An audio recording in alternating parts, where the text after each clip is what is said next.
Les diplômes que tu as eus au Canada, aux États-Unis ou à Hong Kong, ça ne va pas changer à l'écosystème africain. Les compétences, tu as pu travailler dans les grandes boîtes du CAC 40, ce n'est pas ça qui va changer ton projet sur place. Et à plusieurs reprises, j'ai reçu des produits qui n'étaient pas conformes à la vente. Les deux principaux problèmes, la conformité du produit et les problèmes de douane qui faisaient exploser mes dépenses, que j'ai investi, je me suis mise en avant, j'ai fait une communication, j'ai fait une campagne. Bien sûr, tu as investi de l'argent. Et là, ma crédibilité a été remise en cause par ce projet-là. Je crois que c'est l'un des projets qui m'a le plus touchée personnellement. Ça m'a permis déjà moi de me remettre en question et de savoir qu'on finit jamais d'apprendre. Qu'il faut aussi prendre le temps de s'adapter et de rester humble.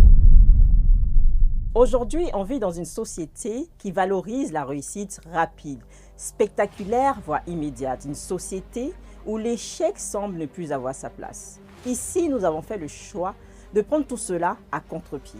Et parce qu'un échec n'est pas toujours une fin, mais parfois le début d'un essor, nous avons fait le choix d'aller à la rencontre de 5 femmes entrepreneurs qui ont su faire de leur échec un essor. Et pour ma part, je suis Tatiana Dramé et vous écoutez Échec ou Essor, le podcast qui bouscule les idées reçues sur l'échec et vous révèle ce qu'on en fait. Bonjour à tous et une fois de plus, nous nous retrouvons pour Échec ou Essor. Vous savez maintenant, avec tous les épisodes qu'on a eu à faire, bien évidemment, super intéressant que je vous invite à aller découvrir. Échec ou Essor, le podcast qui bouscule les idées reçues sur l'échec et vous révèle ce qu'on en fait. Aujourd'hui, nous avons encore une invitée spéciale et que vous savez que Échec ou Essor, nous avons que des invités de qualité. Je vais laisser mon invité se présenter et comme vous savez, je ne change pas de dicton, on n'est jamais mieux servi que par soi-même. Comment va? Bonjour Tatiana, merci pour l'invitation. Comment vas-tu? Je vais bien. Comment toi tu te sens avec nous? C'est la question que je pose très souvent à toutes mes invitées pour savoir comment elles se sentent avec nous, comment elles sont à l'aise ou pas. Mais Lorraine, elle a une très belle énergie. Et franchement, ne vous inquiétez pas, j'ai le chic pour choisir les belles âmes et les belles personnes. Lorraine, et si tu nous parlais un peu de toi? Déjà, merci Tatiana pour l'invitation. Merci à toutes les personnes qui nous regardent et qui nous écoutent aujourd'hui. Je suis très contente d'être ici. Plaisir partagé. Merci pour l'invitation. Qui suis-je? C'est toujours un exercice un peu compliqué et en même temps tellement nécessaire de savoir se présenter. Moi, je crois en la créativité. Je suis une créative. S'il y a vraiment un mot qui doit me définir, ce serait celui-là. Donc, je suis une créative qui aide d'autres créatifs à réaliser leurs rêves et à monter leur business, à en faire quelque chose de cohérent, de productif et de rentable, parce que c'est important également. Cette partie me plaît beaucoup, me plaît énormément. Rentable. Rentabilité, c'est quelque chose qu'en tant que créatif, on a tendance souvent à oublier. Donc, je suis consultante en stratégie de marque et en marketing digital également. Et donc, j'ai une agence, donc je suis créatrice CEO de l'agence EMEA Studio, donc c'est une agence de marketing créatif qui accompagne les porteurs de projets dans les industries créatives qu'on appelle les ICC, industries culturelles et créatives. Ça peut être la mode, la beauté, le lifestyle, la déco, l'influence. En tout cas, pour toutes les personnes qui se sentent créatives et qui ont vraiment besoin d'ancrer leur projet dans la réalité, dans le concret, de connaître leur marché, de savoir comment les choses se passent concrètement, de croiser et de rencontrer leurs premiers clients, parce que c'est aussi une problématique aussi quand on lance un projet. Oui. C'est vraiment un accompagnement que je propose, qui se tourne vers l'humain. Donc, on va comprendre qui est derrière le projet. Et puis, aider le créatif à rencontrer ses premiers clients et à faire ses premières ventes. Waouh! Ça, c'est ce que Lorraine fait.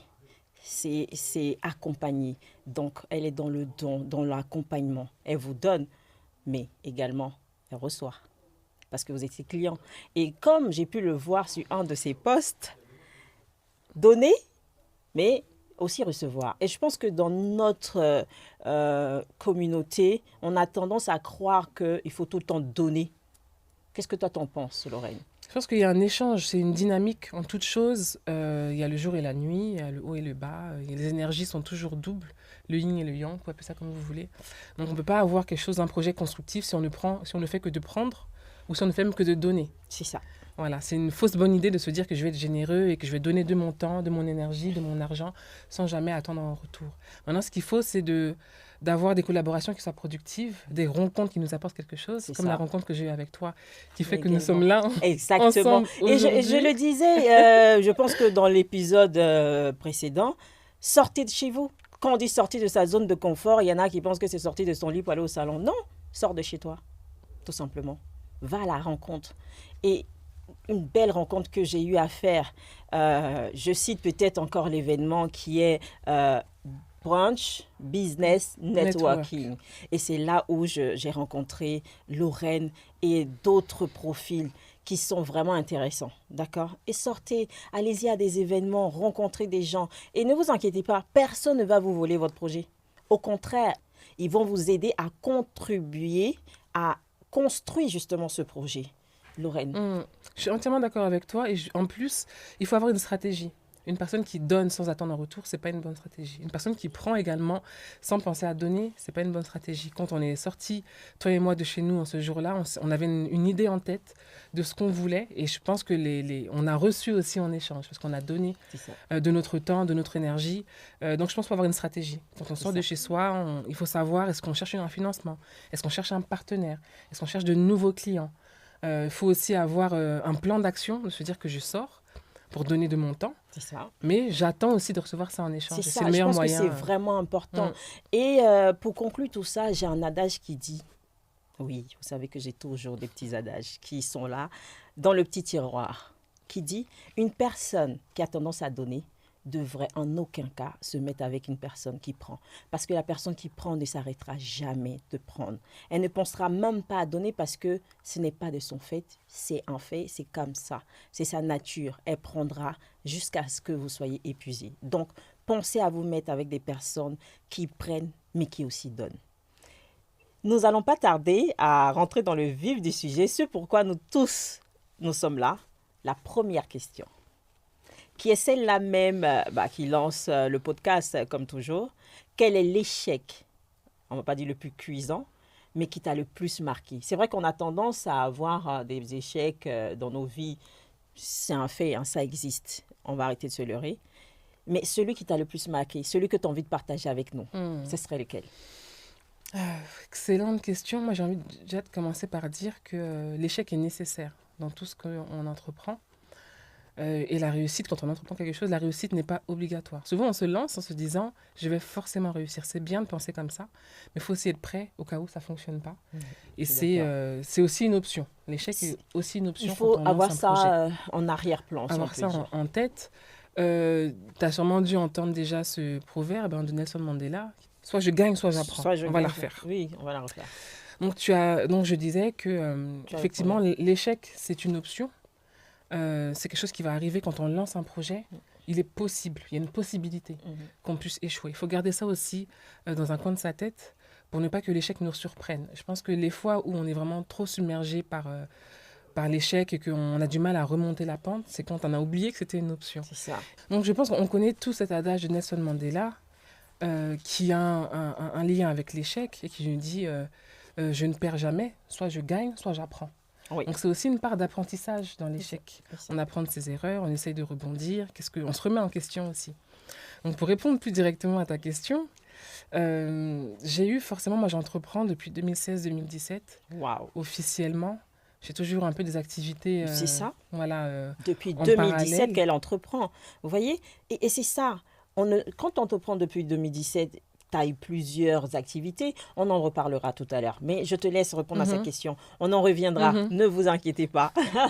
Donc, depuis 2017, officiellement, où j'ai lancé une activité, 2016-2017, j'ai forcément eu des échecs. Et j'ai envie de dire, ces échecs-là, ils font de moi la personne que je suis et l'entrepreneur que je suis aujourd'hui. L'un des échecs les plus cuisants peut-être que j'ai eu à avoir, c'est sur un projet sur lequel j'ai beaucoup investi, que ce soit du temps, que ce soit financièrement. C'est l'un des projets sur lesquels j'ai peut-être le plus investi. Et j'ai eu aussi beaucoup de collaborateurs. Donc, ce n'était pas seulement un échec pour moi, mais c'était aussi un échec pour les personnes avec lesquelles je collaborais. Et le projet ne s'est pas passé du tout comme j'espérais. D'accord.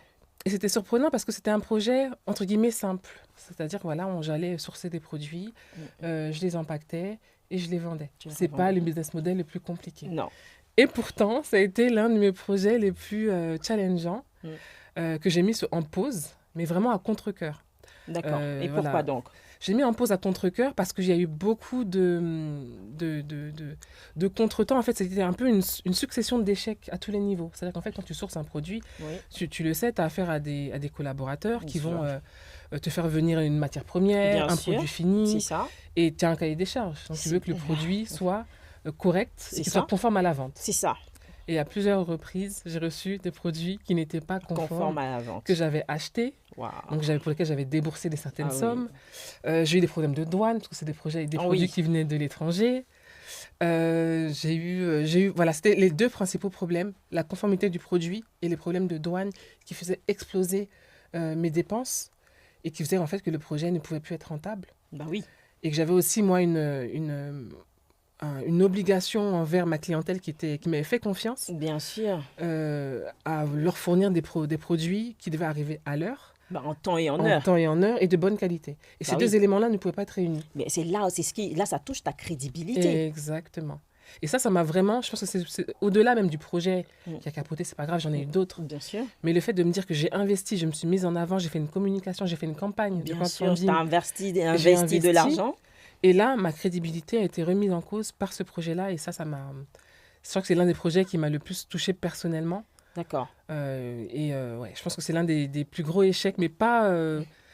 c'est par rapport à cet élément-là. En me Par disant rapport à que, cet élément. Voilà, ça m'a... Mais il y a des facteurs, là, ça ne dépendait pas de toi. Et c'est ça que j'ai Ouais. envie donc, que tu détailles un peu Ouais. plus. Parce que pas mal de personnes sont dans la même situation que toi, en train d'entreprendre, qui vont surtout de nos jours avec l'explosion des produits qui viennent un peu d'ailleurs. Mais comment je sais pas, comment on arrive à pas livrer en temps et en heure?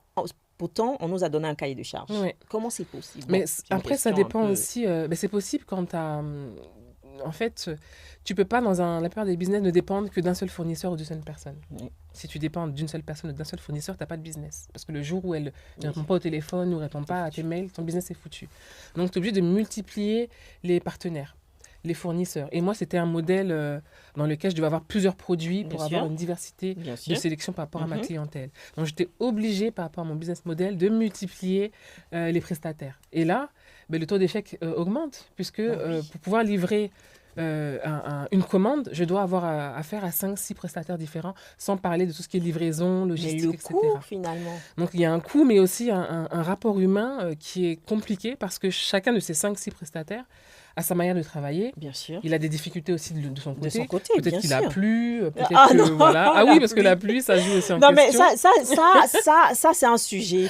Mais c'est un sujet parce que je suis aussi, aujourd'hui, Ouais. j'ai ma casquette de podcasteur, mais je suis aussi entrepreneur. Mhm. Mais la pluie, il faut qu'on en discute. Ah, ça, c'est un vrai sujet. On va faire un podcast Non, en spécial pluie. En fait, il faut expliquer que moi, je sourçais des produits en Afrique. Oui. C'est pour ça que le On se côté comprend. pluie, voilà. Mais il faut Pluie. que ton public comprenne Justement, aussi. franchement, je vous expliquerai. Je ferai un podcast spécial. Et les personnes, je pense, qui sourcent effectivement des produits venant de l'Afrique, Ouais. ils doivent connaître ce Ah rapport non, à la mais il y a pluie il y ou a le une- vent, le froid. Ouais, la les pluie, intempéries, quoi. les intempéries, les problèmes personnels, les fêtes religieuses, les fêtes culturelles.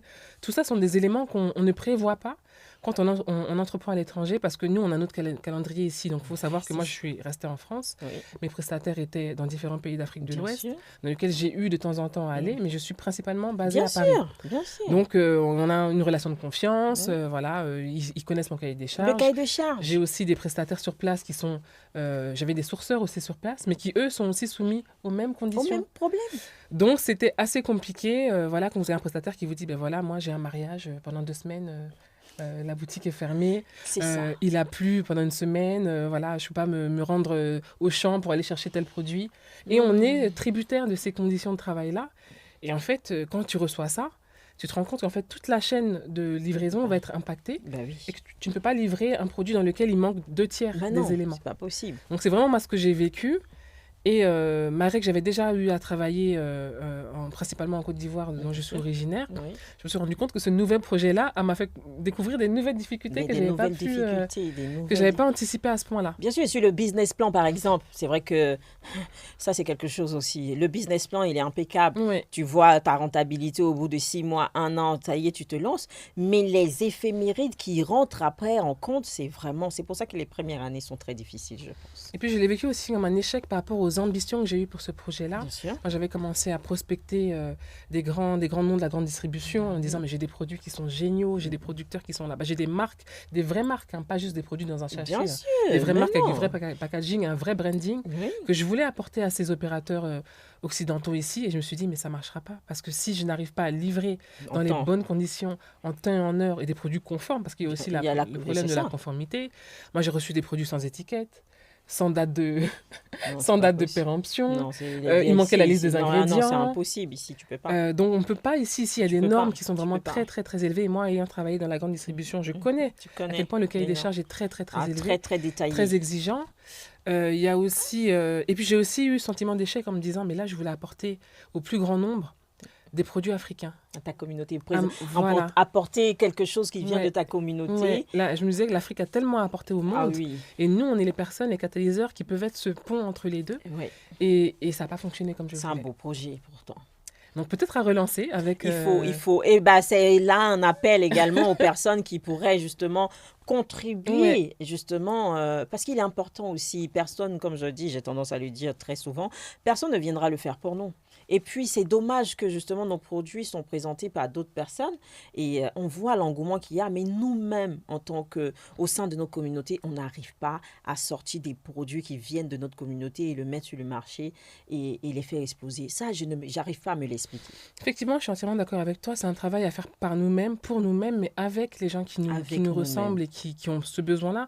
Moi, je travaille avec des coopératives de femmes qui faisaient du chocolat, qui travaillaient des jus naturels, qui faisaient de la naka, donc qui travaillaient la noix de cajou. Mais qui est un produit phare ici dans le monde. Exactement, qui est très recherché. Et toutes ces femmes-là, c'est avec ça qu'elles envoient leurs enfants à l'école, qu'elles payent leur loyer, qu'elles se soignent dans des pays où il n'y a pas forcément une couverture sociale qui est très répandue. Ouais. Donc, il y avait aussi l'échec qui vient aussi de se dire que est-ce que je n'ai pas échoué aussi par rapport à toutes ces femmes-là qui m'ont confié leur projet. C'est ça. Et elles savent, hein, je pense que des fois, c'est le plus dur parce qu'on est tellement exigeant avec nous-mêmes et puis plus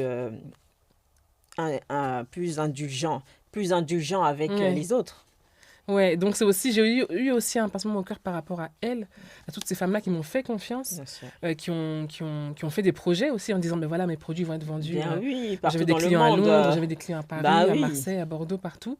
Et donc c'était aussi un rayonnement pour elles de se dire que le produit que je fais dans mon village, parce que c'est pas beaucoup de ces femmes sont dans des zones rurales. Bien sûr. Il y a eu toute une chaîne d'intérêt, une chaîne qui a été brisée par l'échec de ce produit. Voilà, tu apportes le projet, mais derrière, il y a du monde qui travaille avec toi. Est-ce que, j'ai envie de dire tout de suite en allant vers la seconde question, est-ce que cet échec-là a fait de toi la personne que tu es aujourd'hui, que ce soit dans ta manière aujourd'hui d'entreprendre, parce que j'entends que tu entreprends depuis maintenant 2017, si je ne me trompe pas de l'année. Donc, est-ce que ça a changé? Quel est l'impact que ça a eu? Ça m'a permis déjà moi de me remettre en question et de savoir qu'on finit jamais d'apprendre. Comme j'ai dit, moi j'ai eu à travailler en Côte d'Ivoire et au Sénégal, donc je me dis je sais comment ça fonctionne. En fait, ce projet-là m'a montré qu'en fait tu ne sais pas tout et il y a encore des petites surprises qui peuvent. Et puis les choses, ça m'a appris aussi que les choses évoluent. Quand on travaille avec le continent africain, on a souvent tendance à penser qu'il est figé. Alors en fait, les choses évoluent, les choses changent, dans le bon comme dans le mauvais sens, comme partout. Et qu'il faut aussi prendre le temps de s'adapter et de rester humble. De rester humble par rapport à ça. Là, tu suscites une vraie question. De rester humble, c'est-à-dire des personnes qui partent entreprendre en Afrique doivent rester humbles par rapport à la communauté qu'elles trouvent là-bas, ou qu'est-ce que tu entends? Tu veux me lancer sur un autre sujet? Non, c'est pas un autre sujet. Ça fait partie du sujet parce que tu nous parles ici d'entrepreneuriat. Donc, il y a forcément des personnes de plus en plus, surtout tu parles de la Côte d'Ivoire aujourd'hui, qui est un pays qui suscite énormément d'engouement. Bien sûr. Donc, donne donne-nous un petit détail, c'est un petit, bonus, d'accord, juste un petit, bonus. et puis on fera un podcast spécial pour ça plus Exactement, tard. il y a vraiment Il y a besoin. beaucoup de podcasts à faire. Non, Hein. mais l'humilité, après, je sais que, voilà, on se dit souvent, voilà, on met un peu l'humilité de côté quand on Ouais. est ivoirien. Ça, c'est sûr. Mais dans le business, on faut en garder une petite dose, parce Ouais. que c'est important d'apprendre des personnes qui sont sur place. Sûr. Faut écouter, faut tendre l'oreille. Quand ils vous disent, ici, on fait pas comme ça, dites pas, non, mais moi, je sais. Et écoutez, cherchez à comprendre pourquoi ce qu'ils vous disent. Que ça vous arrange pas, c'est pas grave. Que ça vous arrange ou pas, c'est pas ça la question. Ouais. Mais la personne vous donne un indice pour vous dire D'accord. ce que tu veux faire là, c'est pas adapté 100% à ce qui se passe à l'écosystème C'est ça. local. Donc, faut tendre l'oreille. C'est pour ça que quand je parle d'humilité, tu peux avoir le plus beau projet projet. du monde, avoir le business plan qui a été fait par la plus grande entreprise Si du tu monde. fais comme le business plan. Voilà. hein. Une fois que tu vas, il n'y a pas de copier-coller en Afrique. Non, la Il faut réalité. s'adapter. faut s'adapter en permanence. Je sais qu'on sourit parce qu'on Non, sait. mais tu vois pourquoi j'ai souligné c'est ça. Parce que c'est important Ouais. que les gens comprennent. Quand tu parles d'humilité, ils se disent, mais qu'est-ce qu'elle veut dire? C'est pour ça. Ouais. Les C'est- diplômes que tu as eus au Canada, aux États-Unis ou à Hong Kong, ça ne va pas changer à l'écosystème africain. Les compétences, tu as pu travailler dans les grandes boîtes du CAC 40, c'est pas ça qui va changer ton projet sur place. Parce que les C'est- réalités qui sont là, sont elles toutes sont autres. là. Et il y a une jeune fille, je crois, Mm. j'avais vu, si c'est pas un podcast, en tout cas un enregistrement qui passait, qui dit, ici c'est Abidjan, c'est pas Paris. C'est pas Paris. Même si on dit Abidjan et Petit Paris. Moi, c'est des expressions que je valide non. pas.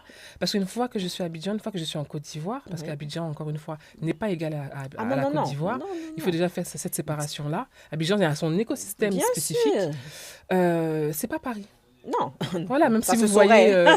des buildings, même si vous voyez que les choses vont... Les grosses voitures les et grosses tout. voitures, vous voyez que les choses La évoluent. Il y a bientôt le mentalité. métro. Ne vous y trompez pas. Non. Abidjan, c'est Abidjan avec son écosystème. Il y a des Bien. personnes qui sont là, qui travaillent.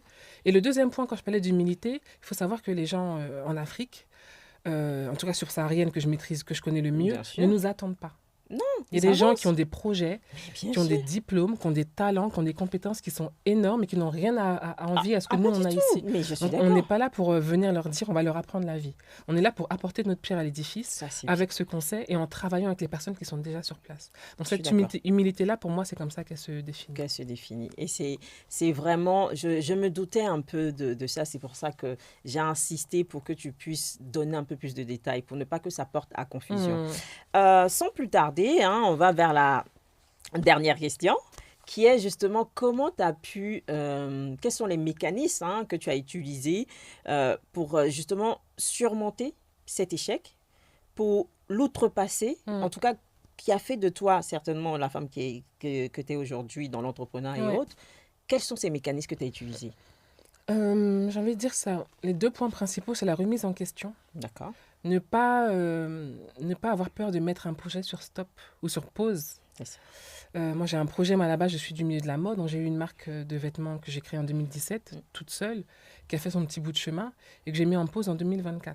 Donc, D'accord. c'était mon premier projet, vraiment celui Ton que premier bébé, mon comme on premier dit. bébé. Et pourtant, je l'ai mis sur pause parce qu'il ne fonctionnait pas comme je voulais. Bien sûr. Donc ça, déjà, ne pas...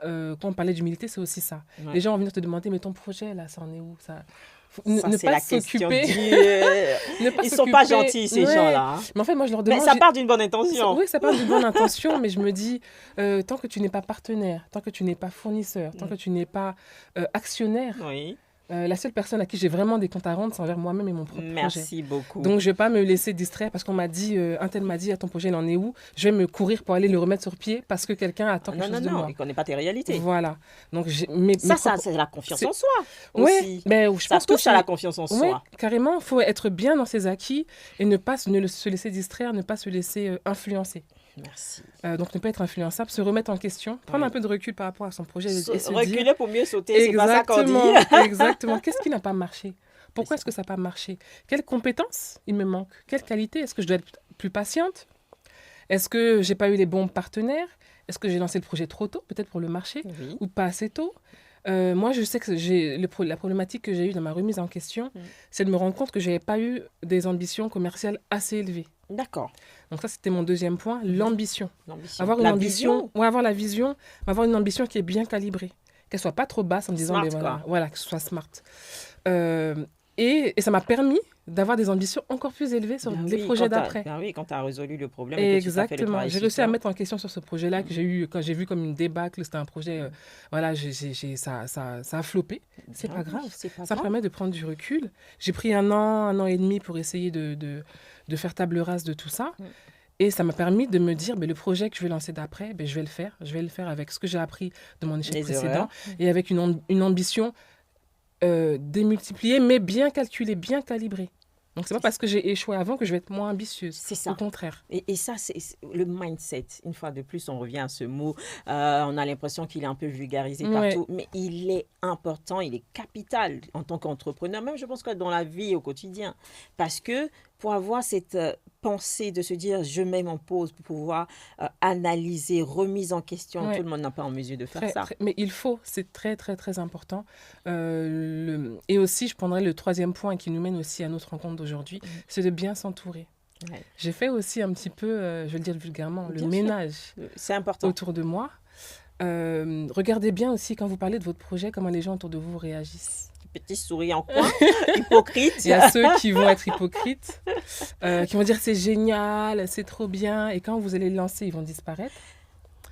Il y a ceux qui sont d'un soutien inconditionnel. Et je dis D'accord. vraiment, Dieu merci pour les personnes que j'ai autour de moi qui me soutiennent dans tout ce qu'elles On font. en a Elles ne sont besoin. pas nombreuses, mais elles sont Très là. souvent, il n'y en a pas Et beaucoup. hein. elles sont vraies, elles sont sincères. Et il y a ceux qui vont être opportunistes, hein, qui vont venir. Mais c'est pas des gens qu'il faut rejeter. C'est bien aussi C'est bien, l'opportunisme. c'est bien. Parce qu'ils ont vu quelque chose dans votre projet Ça qui les attire. Il faut savoir aussi les reconnaître. Ça te Donc recharge. bien s'entourer. Et ne pas s'entourer de personnes qui vont dire oui à tout ce que vous faites et qui vont dire c'est génial à chaque fois. C'est ça. Il faut savoir aussi remettre aussi votre projet en question, savoir poser les questions difficiles. Qu'est-ce que tu en penses? À des personnes qui vont avoir des critiques regard constructives. Constructive. Ça, moi, je suis d'accord aussi. Est-ce qu'on pose les questions à tout le monde? On peut poser les questions à tout le monde. Mais est-ce qu'on prend en compte l'avis de tout le monde? J'ai envie de dire, c'est compliqué parce que c'est ton business. Ouais. J'avais lu quelque part un monsieur qui disait que, en fait, tu prends les conseils, mais la décision dépend que de toi. Elle dépend que de toi, parce que c'est toi qui vas investir. Moi, Et je c'est crois toi qui vas assumer en après. 3 ressources qui sont importantes, et c'est ce que je dis aux marques que j'accompagne. Souvent, on va mettre comme ressource plus importante l'argent. On va demander quelle ressource est-ce que tu as à disposition. Les gens vont mettre l'argent en premier, mais ce n'est pas ça le plus important. C'est pas Il y a l'argent. l'énergie que tu vas mettre, il y a le temps que tu vas y consacrer, et il y a l'argent. L'argent, c'est vrai, c'est le nerf de la guerre, c'est important. Mais si tu n'as pas l'énergie, que tu es cloué au lit, tu es fatigué, tu es déprimé, tu n'as pas envie, tu ne te sens pas prêt, l'argent ne va pas te servir à grand-chose. Si tu n'as pas le temps, on en connaît des gens qui ont de l'argent, mais qui n'ont pas le temps. Donc, c'est 3 ressources qu'il faut connaître. C'est pour ça qu'il faut se connaître aussi. Savoir en ce moment-là, pour demander comment est-ce que j'ai pu rebondir des échecs, c'est essayer de me réaligner par rapport à ça. Est-ce que j'ai l'énergie là en ce moment de relancer quelque chose? Est-ce que j'ai le temps de pouvoir gérer 1, 2, 3 projets? Parce que moi, je suis multi-entrepreneur. Voilà. Mais c'est très bien. C'est très Et bien. est-ce que j'ai l'argent? Ça t'a permis de tenir aussi. Voilà. Donc, c'est souvent, voyez-le comme des cases qu'il faut remplir à chaque fois et que ne pas toujours mettre l'argent en premier. Il y a d'autres compétences, d'autres ressources qui sont aussi à manager et qu'il ne faut pas oublier. Il y a un céréal entrepreneur qui m'a dit un jour, l'argent n'est pas le problème. Dans ton projet, le plus important, c'est vraiment les trois points que tu citais tout à l'heure. L'énergie. Parce que aujourd'hui, tout le monde parle d'énergie, mais ton énergie est la chose la plus importante. Quand tu es déprimé, ça se ressent. Dans ton travail, dans ton business, dans tout ce que tu refais, parce qu'il y a un aura qui est déprimé. Et du coup, ça fait que tu as moins confiance en toi. C'est exactement ça. ça. Se sent. Ouais. Les gens qui vont t'approcher, peut-être qu'il y avait un fournisseur important, un fournisseur clé, ou peut-être un futur partenaire d'affaires, ou même un investisseur, parce qu'on en parle beaucoup, de levée de fonds, et chacun essaye un peu de grappiller un peu partout. Grappiller des sommes à droite à gauche. Mais si tu n'es pas aligné avec ton projet, tu te dis, bon, je vais aller voir ce fournisseur-là, ou cet entrepreneur-là, ou ce partenaire-là, et je vais me jeter à lui sans moi-même me mettre aligné avec mes propres valeurs, on n'a pas le temps. On n'a pas soi-même d'argent, parce que des fois, les gens demandent un investissement préalable, ou on n'a pas l'énergie, ça ne va pas fonctionner. Donc, il faut vraiment se réaligner par rapport à ça. Et tu as dit quelque chose d'intéressant sur lequel je voulais rebondir aussi. Est-ce qu'on doit parler de son projet à tout le monde? Non, la réponse est évidemment non. Il faut voir l'intérêt de la personne à qui tu en parles. La réponse qu'elle va te donner, c'est par rapport à quoi? Sur quoi elle se base pour dire ça? Ses compétences. Les connaissances, les compétences qu'elle a. Et je pense que le vrai groupe, le vrai public qui est le plus important, à qui il faut soumettre son projet, c'est ses futurs clients. C'est ça. Donc, très tôt dans son projet, il faut aller vers sa clientèle. Et moi, je sais que c'est le problème que beaucoup de marques que j'accompagne ont. On a un petit projet dans son coin. Ben, on a peur, on ils vont nous le l'imagine. voler Ouais. et tout ça. Et on a peur d'aller vers le public, de Ouais, faire ses premières c'est ventes. ça.